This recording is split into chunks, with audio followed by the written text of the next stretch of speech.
അസ്സലാമു ഇത് പപ്പയ്ക്കയാണ്, കറുമൂസ എന്ന് പറയും. അത് ഒരു ദിവസം വെയിലത്ത് വെച്ചിട്ട് വെയിലത്ത് വെച്ച് ഉണങ്ങിയ പപ്പയ്ക്ക, ഒരു ദിവസത്തെ വെയിൽ. പിന്നെ ഇതിന് ആവശ്യമായിട്ടുള്ള ഒരു സ്പൂൺ മഞ്ഞൾപ്പൊടി, ഇത് അച്ചാർ പൊടി എന്ന് പറഞ്ഞാൽ നമ്മൾ കടയിൽ നിന്ന് വാങ്ങിക്കുന്ന അച്ചാർ പൊടിയല്ല, ഇത് ഞാൻ തന്നെ വീട്ടിൽ ഉണ്ടാക്കി എടുത്തുള്ള ഒരു അച്ചാർ പൊടിയാണ്. അത് ഞാൻ നിങ്ങളുടെ അടുത്ത് വേറൊരു വീഡിയോസ് ചെയ്ത് കാണിക്കാം. ഇത് നമ്മൾ കടയിൽ നിന്ന് വാങ്ങിച്ച അച്ചാർ പൊടിയല്ല, ഇത് ഞാൻ തന്നെ വീട്ടിലുണ്ടാക്കിയതാണ്. ഇത് ഇവിടെ കാണിക്കുന്നത് പോലെ വെറും ഒരു മുളക് പൊടിയോ മഞ്ഞൾപ്പൊടിയോ അല്ലാണ്ട് എന്താ പറയുക ഒരു കായപ്പൊടിയോ കൊണ്ടുണ്ടാക്കിയതല്ല, അല്ലാതെ കുറേ കാര്യങ്ങൾ ചെയ്ത് എടുത്തിട്ടുള്ള ഒരു അച്ചാർ പൊടിയാണ്. പിന്നെ ഇത് വന്നിട്ട് വെള്ളക്കടുകാണ്, അത് വറുത്ത് വെച്ചിരിക്കുകയാണ്.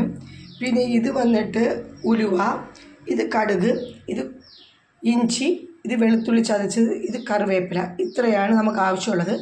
പിന്നെ മൺചട്ടിയാണ്, ഇത് ഉണക്കി വെച്ചിട്ടുണ്ട്, കഴുകി ഉണക്കിയെടുത്തതാണ്. പിന്നെ ഉള്ളത് കുറച്ച് വിനാഗിരി, പിന്നെ ഉള്ളത് ഒരു നല്ല ചട്ടി കത്തിച്ചു, ഗ്യാസിൽ ഈ ചട്ടി വെച്ചു. നമ്മൾ കുറച്ച് നല്ലെണ്ണ ഒഴിച്ചു കൊടുക്കണം. ഇതിൽ ഒരു സ്പൂണ് ഉലുവ, ഒരു സ്പൂണ് കടുക്. എണ്ണ ചൂടായപ്പോഴത്തേക്ക് ഒരു സ്പൂണ് കടുക്, ഒരു സ്പൂണ് ഉലുവ ഇട്ട് നല്ല മൂത്ത് വരുന്നത് വരെ തീ ചൂടായിരിക്കണം. കടുകും പിന്നെ ഉലുവയും നല്ല മൂത്തിട്ടുണ്ട്, ചൂടാക്കി. അതിലേക്ക് ഇഞ്ചി, പിന്നെ ചതച്ച് വെച്ച വെളുത്തുള്ളി,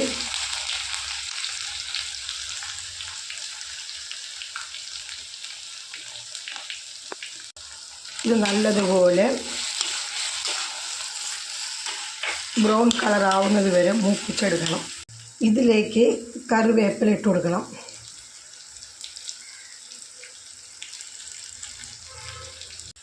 ഇങ്ങനെയുള്ള ആവശ്യങ്ങൾക്ക് വേണ്ടിയിട്ട് ഈ സ്പൂണ് ഭയങ്കര നീളമുള്ളതാണ്, ഈ ചിരട്ട തവിയാണ്. അപ്പോൾ നമ്മളെ കയ്യിൽ ചൂടടിക്കുകയോ അങ്ങനെയുള്ള സംഭവമൊന്നുമില്ല. കുറച്ചുകൂടി ഈ വെളുത്തുള്ളി, ഇഞ്ചി ഇതൊക്കെ നല്ല മൂത്ത് വരണം.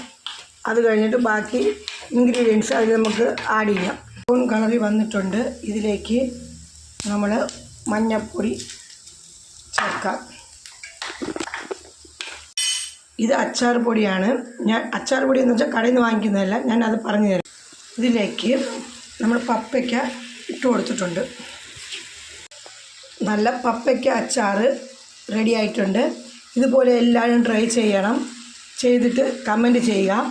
സൂപ്പർ അച്ചാർ.